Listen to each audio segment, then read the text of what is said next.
Hello, welcome to Swiss Watchgang. Today with another very special review for you guys. If you have guessed the watch from last time's review correctly, you know what we're going to be talking about today. It's the Angelus Racing Tourbillon U40.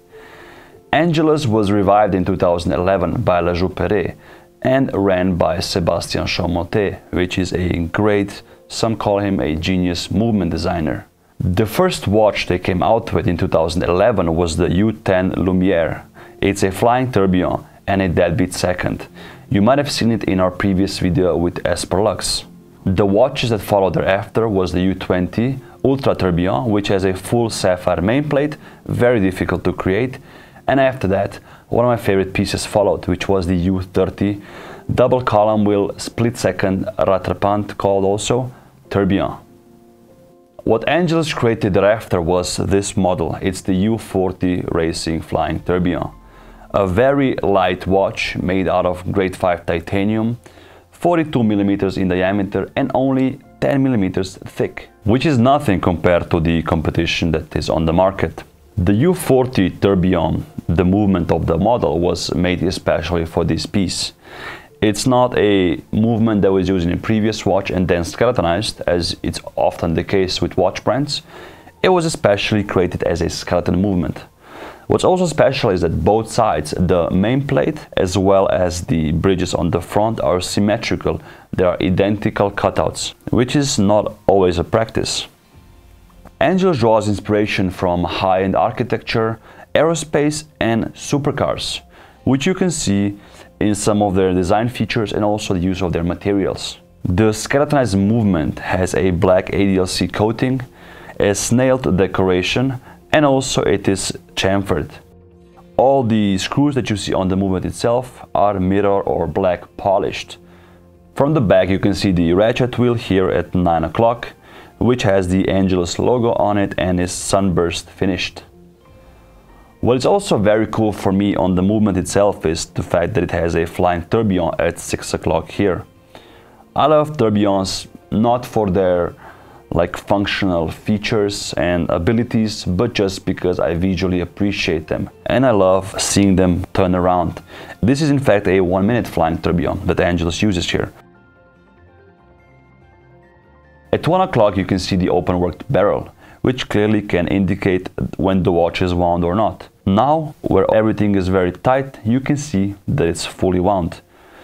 It's a manual winding movement because you see there is no rotor on the back nor the front.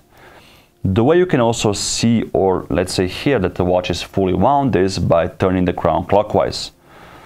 Angelus has put in a system which, when the watch is fully wound, it makes a very loud click, meaning you should stop winding it. They also created a system which basically enables you not to destroy the movement by overwinding it, but still once you hear the big click, just stop. There's no sense of pushing the limits of a complicated piece like this. What I also like is the light use of color Angelus did for this watch. For example, the red tips on the hour and minute hand are very clearly visible, so you can see immediately what the time is. On skeletonized watches, reading the time sometimes is a problem because the movement and the hands merge together and you don't clearly see what the time is. Here, with help of the red tips, that problem was easily solved.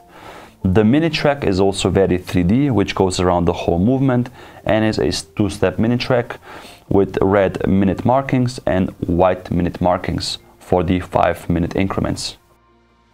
What I also like about this skeletonized watch is the fact that there are these snake-shaped components here. So once you push the crown out, you can clearly see how they open and close. It's just very cool. Turning the watch around, you can clearly see also through it, and I like the contrast between the black movement and the rubies. If we talk about the case for a second, it's also very well made and features a polished and brushed finish to it. The lugs, which are bent downwards to assure a more comfortable wear on the wrist, are also hollowed or skeletonized. And also in the lugs you can see special Angelus shaped screws in it. Let me put the watch now on the wrist and you will see how comfortable it looks. The watch I have here features a beautiful titanium pin buckle, which you can clearly see here. And also it's very comfortable due to the rubber strap. The rubber they use is very comfy and very soft, which I really appreciate. Usually on watches, in general speaking, the straps need time to get used to, or like you have to wear them a while until they soften up. Angelus in this case just basically skipped those days of wear and immediately created something which is very comfortable. The watch feels like I've been having it for months because it's so nicely fitted to the wrist and comfortable. On the side you have a picture of a watch we'll be reviewing next. Again, if you know which watch this is, comment down below or write us on Instagram. And also if you have any wishes of which watches you want us to review next or in the future, please let me know. I will try to make it happen. See you next time and thank you for watching.